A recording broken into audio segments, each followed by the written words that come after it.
Cómo prepararse para huracanes. Sigue estos consejos para proteger tu hogar en esta temporada. En primer lugar, poda árboles y arbustos que puedan causar daños y lleva al interior las plantas de menor tamaño. Las canaletas y desagües tapados causarán que la lluvia se acumule. Límpialos con una hidrolavadora para que el agua fluya correctamente.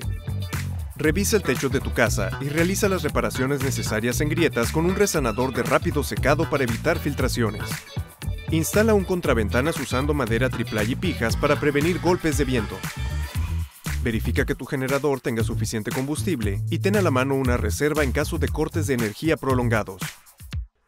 Por último, prepara un kit de emergencia con linternas recargables y baterías adicionales. ¡Listo! Con estas recomendaciones mantendrás tu hogar más protegido. Encuentra todo lo que necesitas para proteger tu hogar en Home Depot. Haces más, logras más.